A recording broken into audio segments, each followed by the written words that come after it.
So, welcome in, everybody. We're just going to take a few seconds here, make sure we get everyone involved in the conversation for tonight. Got one check mark, two check marks. Alrighty. Looks like we are good. Welcome in, everybody, to Orange and Blue View, OBV, your obvious choice for Saturday night Broncos analysis and breakdown. My name is Dylan Von Arx, as always, your host. And joining me tonight, Lance Sanderson. He's a reoccurring character here on the podcast, and I'm always happy to have him. How are you doing tonight, Lance? What's up, DVA? I'm just glad to be here, man. It's always fun to get on any of the shows. I obviously want to get back on DVDD so bad, but just to be able to come in and talk Broncos football with everybody, get away from real life, and enjoy a good time with some of my best friends. Like, seriously, we have so much fun together, whether it's here on the show, the meet and greets, whatever. It doesn't matter. I'm just excited to be here, dude. How are you? Doing fantastic. Got out, got some steps in, went to Armstrong Woods, and I'm not too tired for this, though, always energized to talk Broncos football. Yeah, man. I had a pretty eventful week, actually. We were just talking about this with Chad was on with us just a couple of minutes ago before we came live. Went out hunting on Monday, ended up getting a cow elk knocked down, had some tenderloins tonight. So I'm feeling fat and sassy and just excited to talk Broncos football, man. Man, you got me starving talking all that venison and whatnot before, but enough of that. We're going to get to the chat here. Say hello to some folks. Mike S. coming in saying, "What's up, guys? What's up, Dylan, Lance, Scott, and Broncos country?" I'm gonna break kayfabe here a little bit. Scott doesn't actually join us on Saturdays. We're usually running wild here, trying to make sure we get all our comments in. So, just me and Lance tonight. Let's see what else. Scott's lazy. He doesn't like to hang out with us on Saturday nights. He doesn't like to hang out on Friday nights either. Come on, Scott. Do better. Be better. I'm just kidding. Love you, Scott. All right. We also got William Catalano coming in here. Says it will probably be Daniels talking about offensive rookie of the year odds, unless he falls way, way off the end of the season and Bowe keeps doing better. Well, he seems to have some lingering issues with his oblique, it would seem, and didn't look too hot against the Eagles, those division games. So we'll definitely be monitoring that. Let's see who else we have here. David always likes to come in. He can't always stay here live with us, but always appreciate you coming in, David. And we know you're going to be watching later, so we love and appreciate you, my man. Thanks, Dave. Appreciate you, buddy. Let's see. Nice. Roy jumps in and says, "I got a very nice 4-point whitetail yesterday. Good job, dude. Congratulations." Hey, that's good stuff, man. There we go. We got MBLEX test prep. I'm here to party. Hey, we're here to party too, man. We love chopping up here and BSing with you guys every Saturday night. Daniel Berry Sports Highlights also comes in. Thank you so much for joining us as always. Love seeing your name here in the chat. And we have Rodney Garcia. Good evening, Dylan and Lance and Broncos country. Go Broncos. Broncos win 28-24. I like that. I think we're going to see some good stuff here coming up in this game. The Falcons are very exploitable, especially on that defense, man. Yes, sir. Roy's out there with his bow too. He's like out there with his bow, dude. I've never been an archery hunter. I've never actually been able to do it. One, I can't hold steady enough to shoot a bow, and two, I don't have the patience to sit around in a tree stand. So I've been bow hunting before, but I've never actually shot anything with a bow. So congratulations, dude. That's awesome, man. Get at me on Facebook. You find me at Lance Sanderson on Facebook. Shoot me a message. Tell me the whole story, dude. I want to hijack the entire podcast talking about hunting, but dude, congratulations. It's awesome. Yeah, man. I used to hunt too when I was a bit younger. Kind of not so much my thing anymore, but hey, I still like to eat venison if anyone wants to send some of that my way. There you go. But back to Broncos. Let's just dive in here to our main topic. We're talking Bo Nix. Can he possibly pull ahead and get into the offensive rookie of the year conversation and win that crown? I think so. He's played very well thus far. I believe he has 15 touchdowns if you're including that receiving touchdown. And just shy of 2,000 yards and 6 interceptions playing every game so far this season. And obviously you have Jaden Daniels, who has made Washington actually relevant. We're hearing about players actually wanting to get traded there or go there in free agency. So, it's great for them. But we're partial to Bowe here, and obviously we'll look at the stats here. Jaden Daniels has 2,300 yards, 10 touchdowns and 3 interceptions through the air, 4 touchdowns on the ground. He did, however, miss most of a game playing against, I believe it was Carolina. He played the first series and went down with an injury. So, Lance, what are your thoughts? Do you think Bo Nix can catch up to Jaden Daniels? Because he seems to be getting most of the love all across, whether it's NFL Network, X, Twitter, any of that. I think that there's a really steep climb, but I think that Bowe can definitely continue to narrow the gap if he just continues to show the growth that we've seen over the last 4 weeks in particular. I mean, over the last 4 weeks, Bo Nix has 886 yards, 5 touchdowns, 1 interception, has a couple on the ground, and another one through the air, obviously, in the Baltimore game. And Jaden Daniels is, like you said, not really plateaued off, but hasn't been on that meteoric rise from the first 4 or 5 weeks of the season after that oblique injury that he suffered, and still having some issues coming back from that. I think Bowe, and the way that he's just going to continue is if the Broncos can just continue to find a way to win games, he can continue to win games by himself. And I think that's the first big thing here is he's got to find a way to win a game by himself. And he damn near did it against the Kansas City Chiefs on that last drive. I mean, everybody knows the blocked field goal to end that game, but I think Bowe, and the big improvements you're seeing is working the intermediate middle of the field and finding guys in the second and third window. And that's a way for him to really open up this offense a little bit more. Yeah. And you just think of the limited cast he's working with as well. Yep. Obviously, we like Cortland Sutton, but he'll make the big catch, right? That big touchdown catch against McDuffie. Yep. Just absolutely burned him. And then when you need to get in field goal range before half, he drops right in his hands, drops the ball. And, that's just tough for a team. And like you mentioned, beating the Kansas City Chiefs last week would have been a big gold star on his resume, but all anyone's going to be thinking about is that blocked field goal, unfortunately, not his drive to get them into field goal range. And obviously the second half was rough, but when he needed to come through, he did that. Yep. Yeah, that third down throw that he made to Cortland Sutton was just incredible, man. Stepping up in the pocket, you need to have a play right there. And it kind of ties into a point that I was making to you earlier before we went live. Like that game against Kansas City, those guys, they continuously have big plays come up from big time playmakers game in and game out. And they're just that championship caliber kind of a franchise. And the Broncos, they're close. I will say they're close, but you got to have guys that can go out and make a key and critical play in the crunch time moment. Kansas City just happened to be that team in that game, and they should have lost. Bowe did everything he needed to do on that last drive. The Broncos ran the football very efficiently on that last drive as well. They burned 5.5 minutes off the clock to get it down to 1 second before the field goal. So you're seeing this incremental improvement. I think that's a big thing that Broncos fans need to be very excited about moving forward.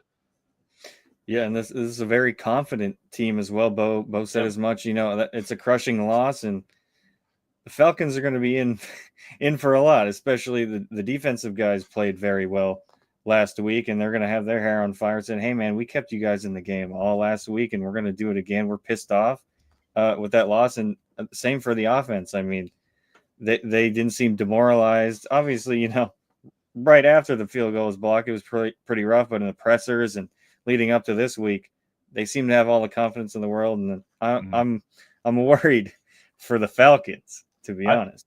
I'm right there with you. I'm going to grab this comment from MBLEX saying, "Do you think that Bo Nix is focused and having fun?" And like you said, post game, the press conferences, they were glum and kind of ho-hum. They weren't really excited. Obviously, you get a heartbreaking loss like that. But then you turn around and you listen to Bo Nix talk about Alex Forsyth and the leadership that he has shown in the locker room, not only Alex Forsyth, but Bo Nix. I mean, I think this kid is focused, and I think that he is having a lot of fun. He's learning and still improving every single week, and that fun is starting to translate not only through the defensive side of the football, but you're seeing some more sustained success offensively as well. Yeah, and like you mentioned, you're seeing guys like Devontae V, who he's throwing to, and Jordan Humphrey played a little better this week. Less snaps. It's good to see Vele get in there though, because he's a young guy himself, and someone they can really build with his offense going forward. And like you mentioned in the presser with Forsyth, I like seeing Bowe. He gets fiery, man. He's defending his guys. He's a real true leader as a rookie. And I know everyone's, he's makes the jokes. He's 30 years old and all this stuff. I don't care about that. He's a born leader, and that's going to pay dividends. And that's what you want in a franchise quarterback. And I was skeptical when the pick was made. I wasn't trashing him, but I wasn't also, on cloud nine. I was kind of like, okay, this is Peyton's guy. That's who he wants. I'll get behind it, but I got to see it. And week to week, he's building, and we're seeing it more and more. Well, and like you said, you kind of alluded to it a little bit ago. You have, little Jordan Humphrey with the drop issues, the fumble issues that he's had this season. Devontae V is probably the most consistent player that the Broncos have at the receiver position, outside of Cortland Sutton, who the last 3 weeks has been absolutely incredible. But when you go back to Jaden Daniels in the Rookie of the Year conversation, did the Broncos have anybody that's anywhere close to Terry McLaurin? Do they have a guy do they have a running attack with Brian Robinson and Austin Eckler? Does that exist in Denver right now? No. We're seeing a little bit more of the growth of Audric Estime to help out this offense, and I'm here for that life, absolutely. But Javante has been so inconsistent. You can't get Jaleel going outside of the Tampa Bay game. I mean, he had the touchdown catch, I believe it was against the Raiders, that was where he kind of tiptoed his way into the end zone. Like there's some nice things, there's some nice pieces here, but the Jaden Daniels, as far as the weapons surrounding him, he's in a much better situation, and I don't think it's really debatable. So to see Bowe just keep growing and keep finding ways to make plays when he needs to have them, I'm here. Like this is. Like you said, dude, I wasn't excited about the pick to begin with. And I've been slowly but surely becoming more optimistic over and over and over again every time I watch him play. And I think this week is against the Falcons, his breakout game, man. What do you think? I could definitely see that. And the only thing that this offense boasts that's scary is their offensive line. We have a really good offensive line. He has all this time to throw, but no one really to throw to outside of, like I mentioned, Vele. He's been great. He catches everything that comes his way. Yep. But the ground game, very inconsistent. Estime looked pretty good this past week. I want to see more from him, and I want to see him get more touches. Javante Williams has kind of faded into that Samaje Perine role where he's going to come in pass protection. He's going to catch some balls here and there. But, the backfield, it's not just the receivers. It's the running backs. It's the tight ends. They need a playmaker anywhere. We were talking before the show, man. Njoku would look great on this team if they were able to pull that off. Obviously, Cleveland wanted to hold on to him, but that's not how it shook out. They want to play with this young roster, and they're still turning heads even with the lack of firepower. And alrighty, let's move back to the chat here for a second. We got our good buddy, Phil McLaughlin. Phil? Thank you, Phil. Always love seeing you in here, my friend. He says, good evening, Dylan and Lance. Knicks could put up some yardage this week along with our running backs. 28-17, go Broncos, #Buckham, #MHH for life. Yes, this is one of the more horrendous defenses in the NFL. Now, you hear how bad they were at getting sacks. Even these last few years, the Falcons have been god awful.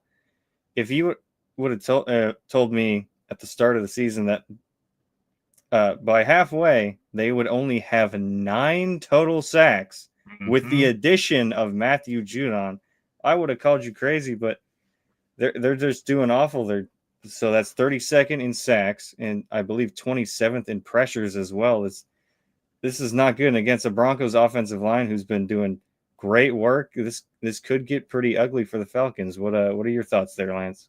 Well, I'm right there with you, quite honestly. And the Broncos have a big advantage. And I know that when you look statistically at what the Broncos have done on offense this season and the inconsistent results, like I think it was Tyler Columbus the other day on Altitude Sports Radio was talking, like, if you look at these two teams side by side, they are polar opposites of each other in the exact same way. Like the Broncos have the number 5 total defense in the NFL. The Falcons have the number 5 total offense. But on the flip side, the Broncos have the 24th offense and the Falcons have the 24th defense. So to me, I think that a big thing here is, like you said, the pass rush for this Falcons team is not good. They have I just pulled it up here. They have the worst quarterback pressure rate in the NFL, and it's not necessarily even close. And you said they have the fourth fewest pressures and the least sacks of any team. This Broncos offensive line is going to allow Bo Nix to really step back and kind of have some time to throw the football. And I think that one of the big things I kind of alluded to a little bit ago,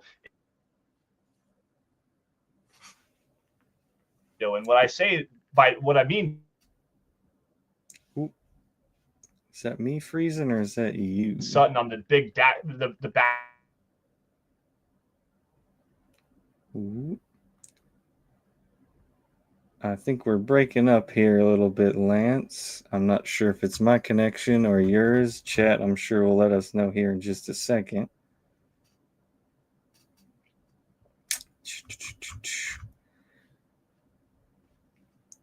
Well, as Lance was alluding to, this defense is not very good. They're bottom 6 in every major statistical category.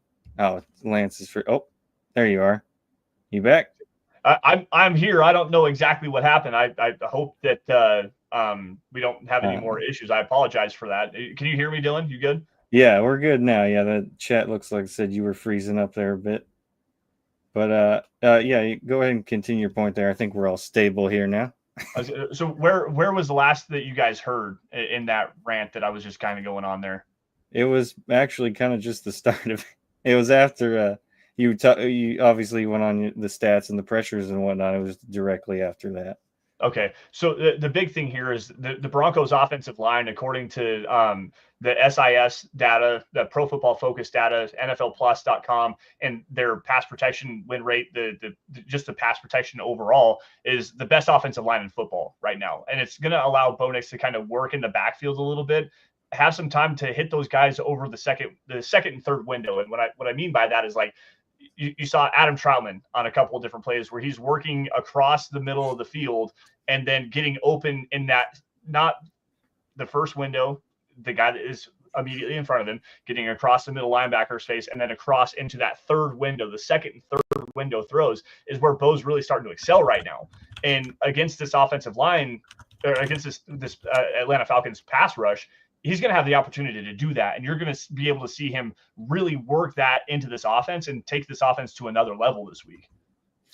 Yeah, it's exactly right. And there's a couple injuries, especially you were mentioning that using the tight ends on crossers and all that. And Troy Anderson, their inside linebacker, the speedy inside linebacker, he'll be out for this game. So even more to exploit with this very, very terrible Atlanta defense. I can't stress that enough. But it's going to be up to Bowe, man. He's going to have to keep making plays, and he's gotten a lot better at setting his feet and throwing. You know, he's not getting happy feet. He's not fading away on throws. Yep.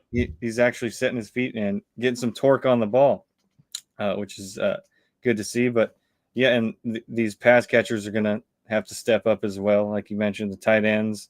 Obviously, there's not a star there, but they are getting open, and they are making some plays here and there. Yep. Someone in the receiver core, I'd love to see Troy Franklin get some more touches. Obviously, he's had his opportunities. It's just he's not always catching the ball. And then Marvin Mims, just special teams guy. I did like the usage in the backfield, take advantage of his speed there. But we want to see more. We want to see someone step up that's not Cortland Sutton. I was actually about to bring that up there with the uses of Marvin Mims. I thought that the creativity that Sean Payton used in the first half of the game, specifically trying to get the ball in Marvin Mims' hands out on the boundary.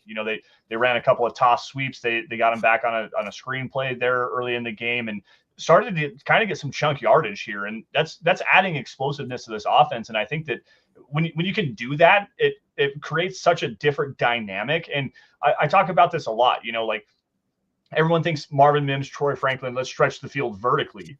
To hell with that, guys. Let's stretch the field horizontally and create space for these guys to go out and make plays. You don't have to have Bo Nix, who's the worst quarterback in the NFL in terms of passer rating on throws 20 yards downfield. He takes a lot of shots, but he doesn't hit a lot of them.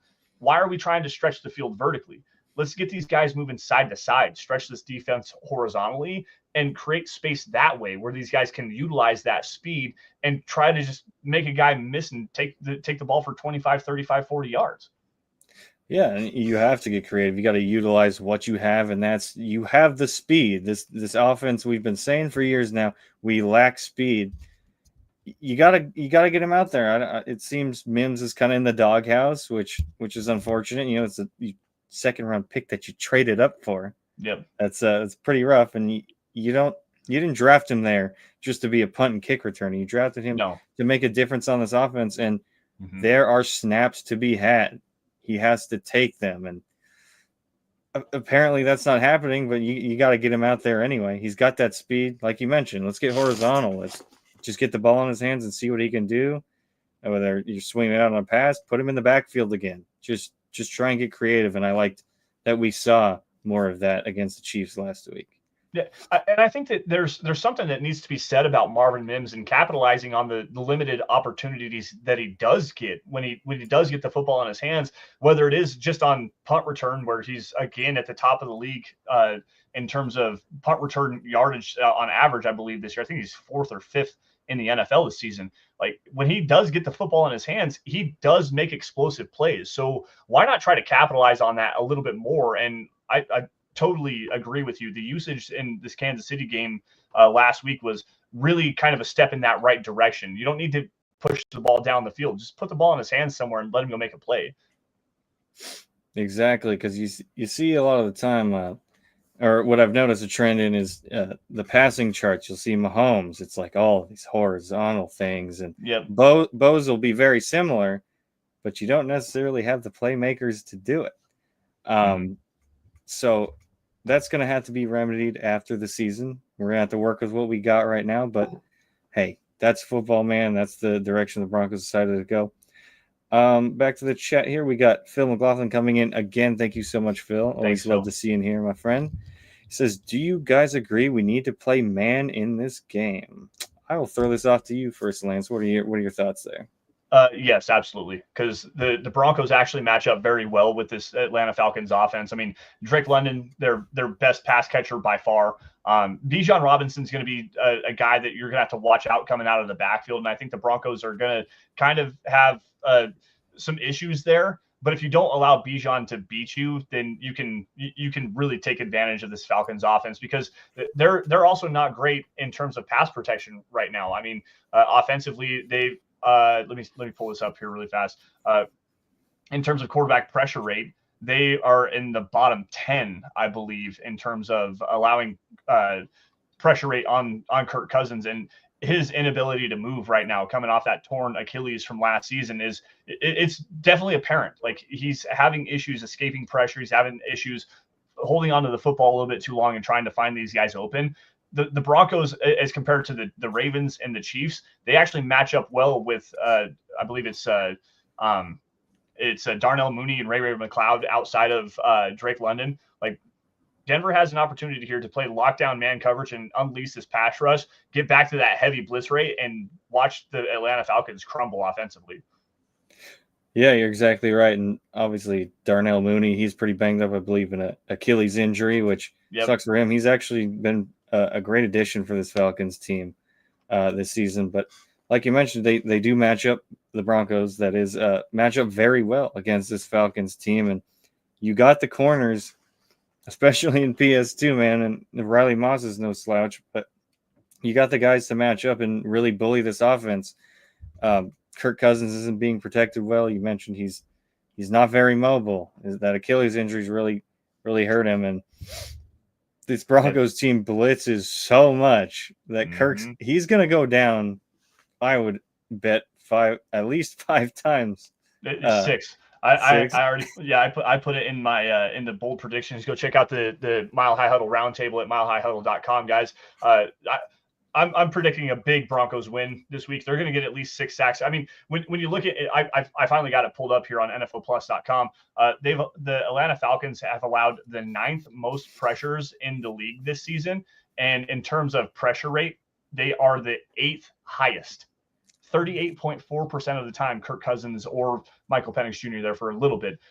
they're under pressure. And the Broncos pass rush has been just absolutely insane, dude. Nick Bonito is going to get a gigantic contract. Zach Allen needs an extension. They need to do something with Jonathan Franklin Myers to keep him on this roster for a while too, because there's tools here, and you need to have these tools to keep this defense elite for a long time.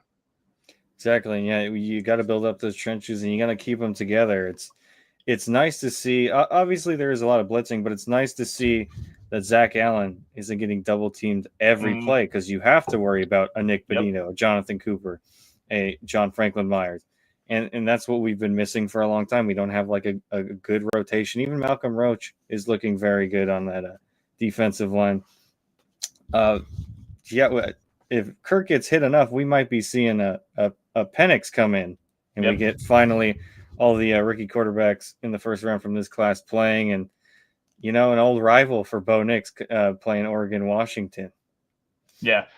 I think the big thing here is the more that you can get after Kirk Cousins, the more liable he is to make those big mistakes. Like, Kirk Cousins is a damn good quarterback. He's borderline top 10, probably top 12, 13-ish quarterback. Like, he's a guy you can win with, and he's going to win you some football games. But there are those games, especially in like prime time. Not that this game is in prime time. Obviously, it's Sunday afternoon.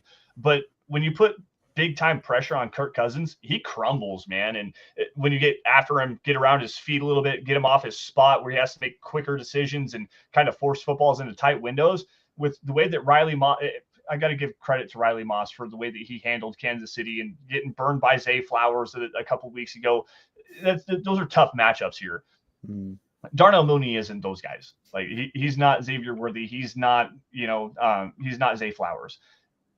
When you can play tight man coverage like that and just force Kirk Cousins to, I don't want to say chuck and duck, but throw the football into tight window situations, let's get 6 sacks and 3 interceptions, because I think it's possible. Yeah, I could definitely see that. And, I like Kirk. He's a good quarterback and gets paid quite a bit, honestly. Wish I could get even a fraction of what he's getting. But yeah, you got to watch out for Bijan Robinson as well. I'm really not worried about that matchup necessarily, but that's one to look at. Him and really underrated Tyler Algier. I really like him, and was hoping that Broncos could get him back when he was coming out of the draft. But even just these dump offs, you got to stay disciplined, because these dump offs to Bijan, he can make a lot of guys miss. He's not doing Saquon backwards hurdles or nothing, but he's on a very similar athletic level to a guy like him.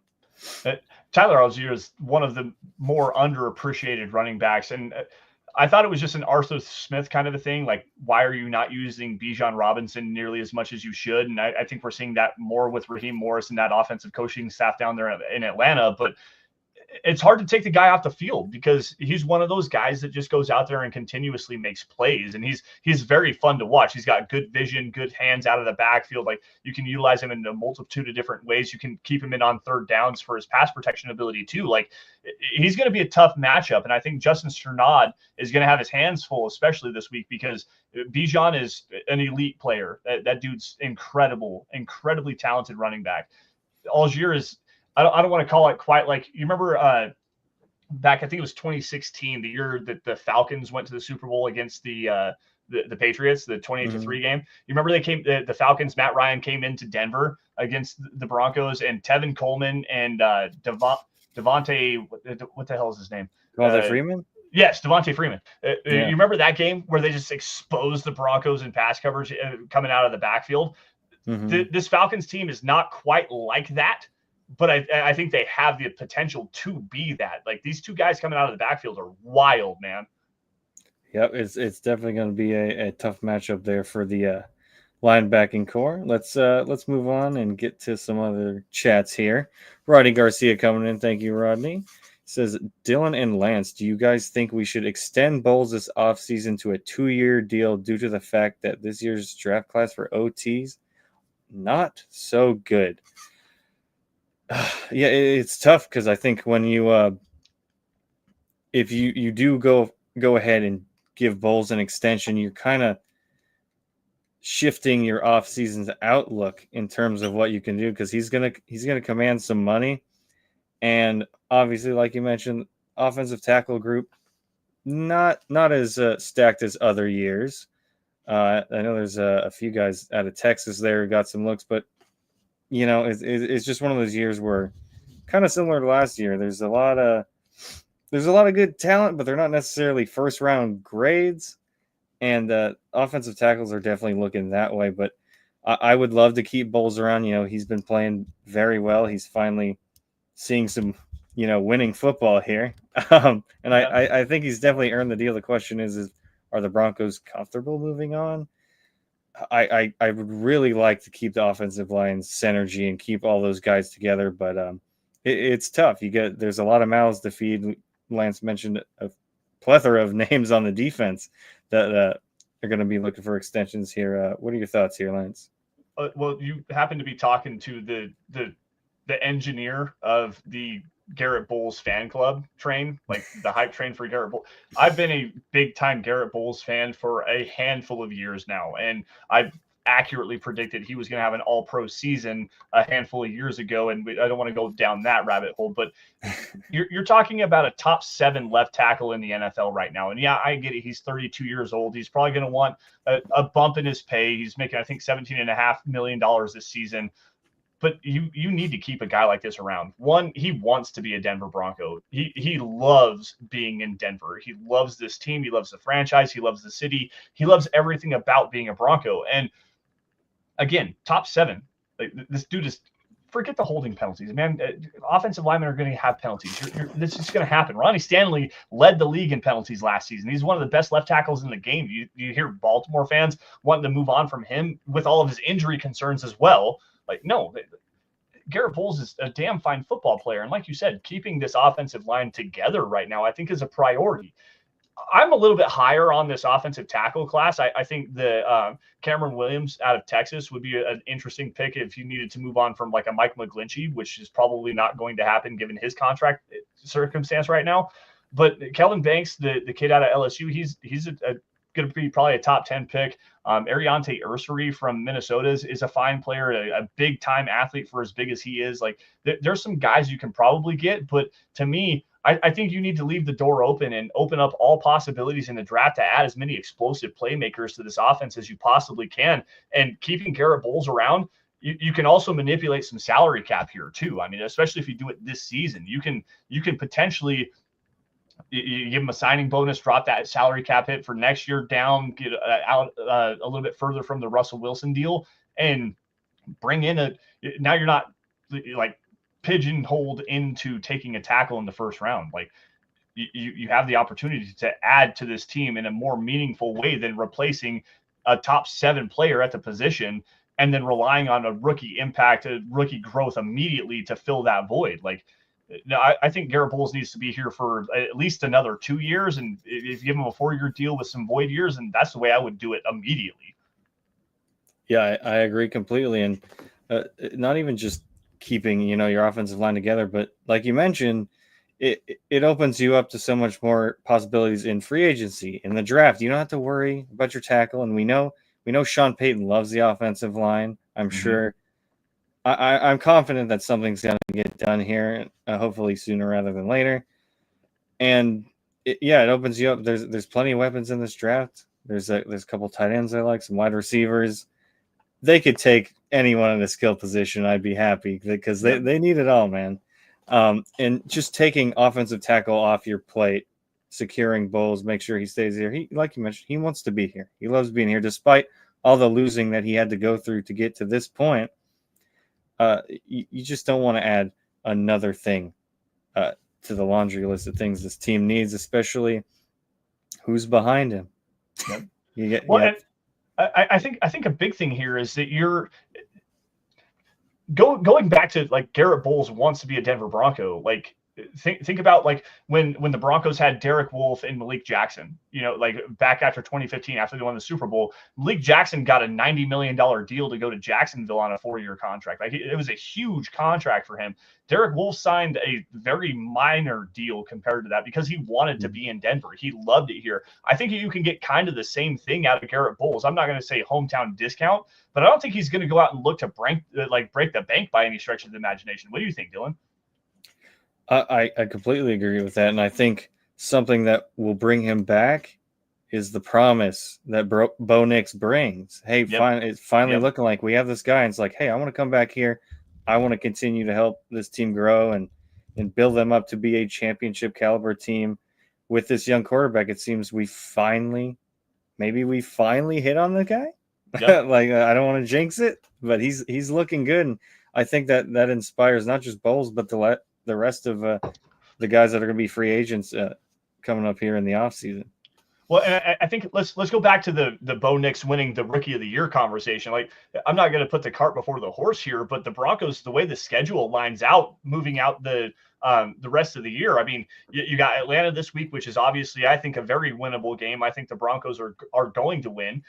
They've got the Browns the week after that. They've got a bye week. They've got the Indianapolis Colts shortly after that, who just went back to Anthony Richardson. You've got the Chargers, who, if you take away the horrible first quarter that the Broncos played with the turnovers and the big first drive that the Chargers went on with the big touchdown pass to Kamani Vidal, I think is who it was. But like, that's a winnable game for you as well. The Chargers are playing great defensively right now, but offensively they're kind of ho-hum, middle of the road. You've got the Bengals, who exactly knows what that looks like. Like, there's some winnable games down the stretch here, and if you win, 4 or 5, maybe 6 of your next games, run the table a little bit here to get the Chiefs in Week 18. You're looking at a playoff team. Why would Garrett Bowles want to leave? Like, he wants to be here. You finally started winning. You've got a rookie quarterback in the conversation for Rookie of the Year. You make a playoff berth, keep him around. He's going to want to stay here. I guarantee you guys. I know it for a fact he's going to want to stay here.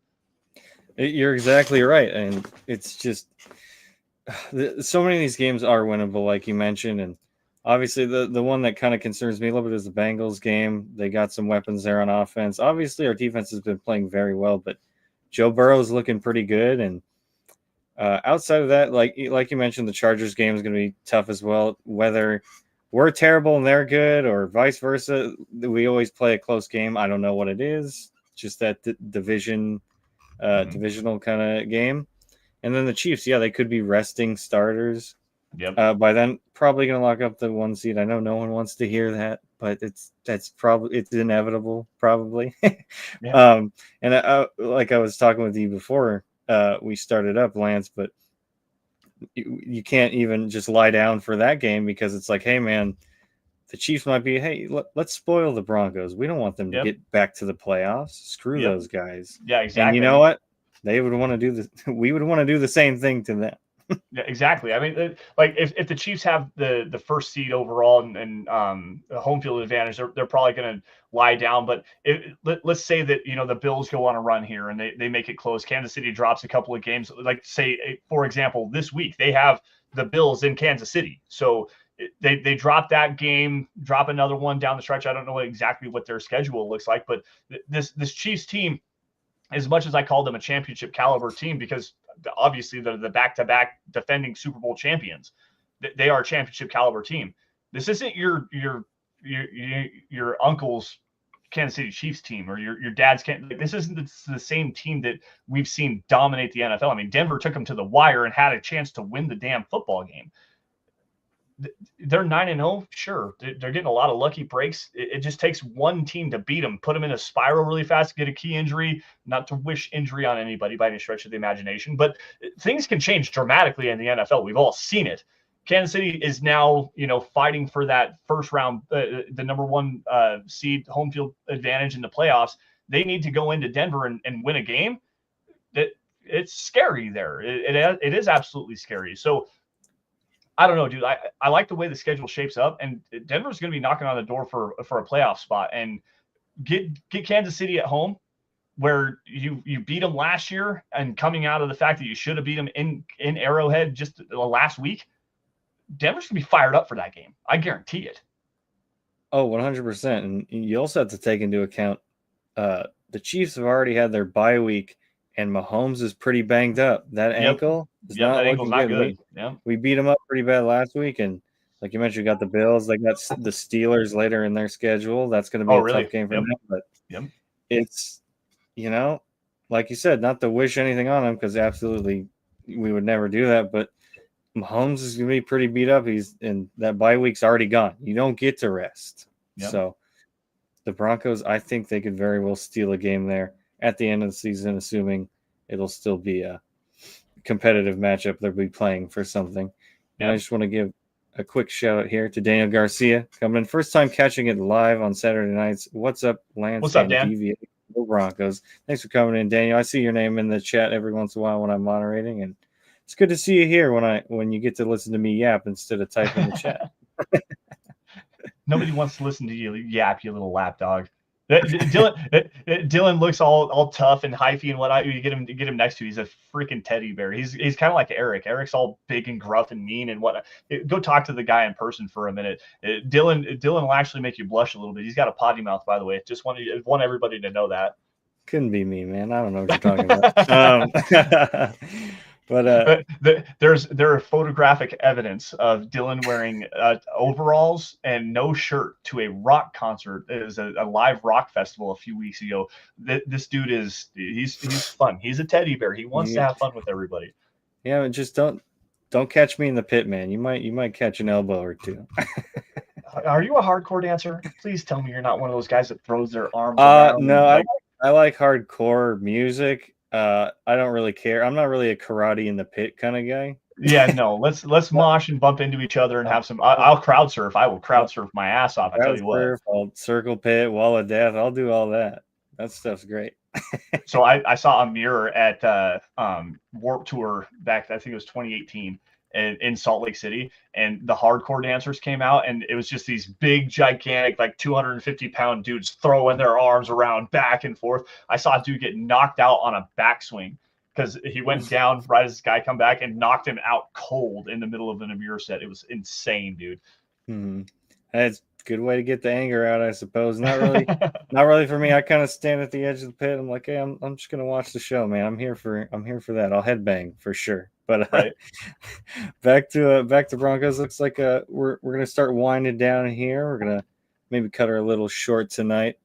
But before we get out of here, Lance, we got our roundtable predictions. What are you thinking for tomorrow, man? Are we coming out with a win, or are we suffering a third straight loss?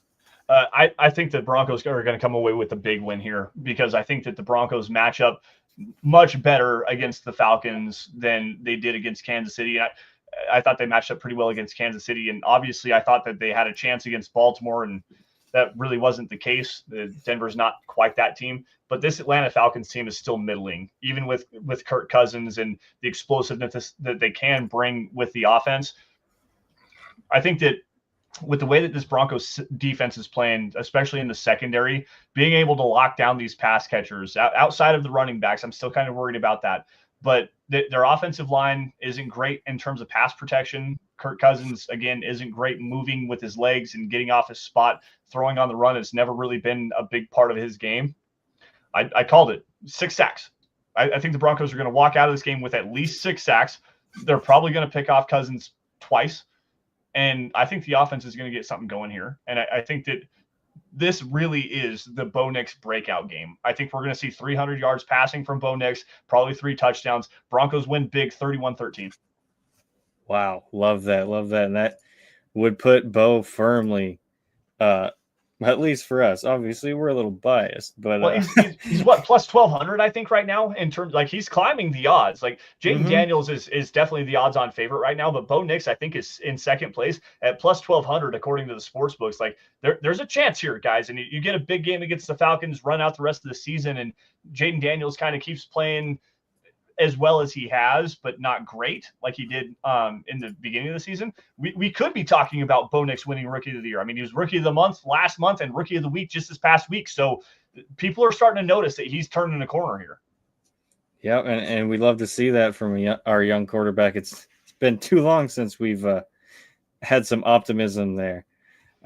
So my prediction as well, I have the Broncos winning. Have to look up my score here just to make sure I stay consistent here. I had the Broncos winning 30-20. Like you mentioned, this is a game where Bo Nix has a chance to put himself in that as the front runner in the offensive rookie conversation and say, hey, I've arrived. And obviously we've seen it Broncos fans have all seen it, but on a grander stage, not so much. People aren't paying attention, but they're starting to. And I think the offense is going to pull its weight this game. They've only scored in the last 3 games in the second half. They've only scored 7 points. That's going to change this week. I truly believe it. And the defense is going to take care of business. Obviously, Kirk is a bit hobbled, and that offensive line's not protecting real well. And we can keep coverage in the secondary, rush quick. Nick Benito, I'm looking at you to get a couple sacks this game. I have the Broncos taking home a W tomorrow. So Dylan, before we get out of here, this is something I always like to do is ask, what's the one X factor matchup that you're kind of looking at? Give me an X factor for the Broncos on offense and the Broncos on defense that could really help decide the fate of this game. Ooh, for offense, man. Hey, I guess it's not an X factor because the offensive line's so good. Let's say, you know what? I think I'm going to go with Marvin Mims for offense. I think he has the potential to be that X factor. He just has to take the reins, man. I just want to see his speed get utilized. I'm sick of he's a second round pick and he can't just be a kick and punt returner. I don't care. That's a waste. I don't want to say it's a wasted pick, but God, is that a bummer? Like, if what we saw last week is just an omen for things to come, a good omen at that for things to come, let's get him out there. Let's move him around more and let's get him some touches. Yep. And defensively, I'll take Riley Moss. Maybe that's a little easy one there, but I think he's going to lock down whoever. Darnell's going to be a little hobbled if he does end up playing with that Achilles injury. But like you mentioned, he's going to have some chances at a couple interceptions here, and you'd love to see it because PS2 gets most of the attention from the media. But let's get Riley some love in here. There you go. All right. So offensively, I think that this is going to be a big game out of the backfield. And I think Javante Williams is actually going to have a fairly decent day catching the football out of the backfield. I also like just the continued usage of Adam Troutman on the crossing routes. And with Troy Anderson being out, I think that's going to be something that you can really look for. I mean, Justin Simmons, Jesse Bates, those guys are going to do their thing.